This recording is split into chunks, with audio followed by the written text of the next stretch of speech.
What we did is we went to a VA medical center and we took about 600 people.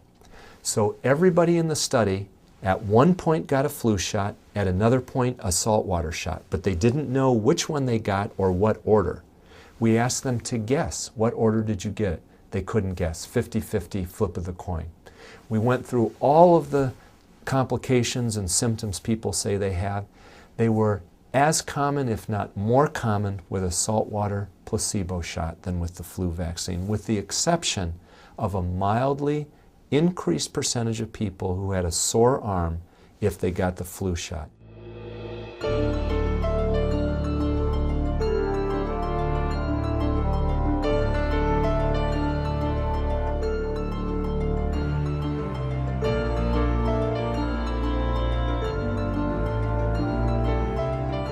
The data consistently shows that about 70% of healthcare workers who are ill with influenza will still come in and work.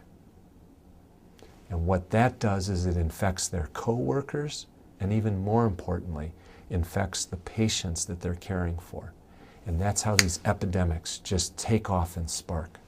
About half of the healthcare workers who develop influenza have minimal symptoms or no symptoms, so they don't realize they're infected, and they still pass it on to their patients.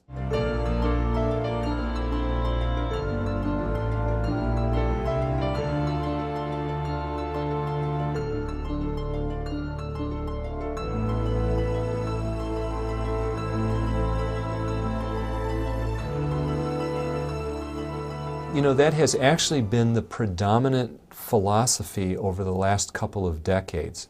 That is to say, well, the person who's going to suffer the complications of influenza, let's give them the vaccine. That's a great strategy for most diseases, with the exception of the long-term care setting. It's not that we shouldn't give it to them, it's that because of the reason that they're in the long-term care setting to begin with, they are likely to not have the immunologic health to respond fully to that vaccine. Maybe they'll get 30% protected, but it won't be 90% protected like you and I. And so the reason for us as healthcare workers, particularly in the long-term care setting, to get a vaccine is because they can't protect themselves at a high enough level. So we sort of put up two shields against the disease, a small one from the patient and a big one held by the healthcare worker.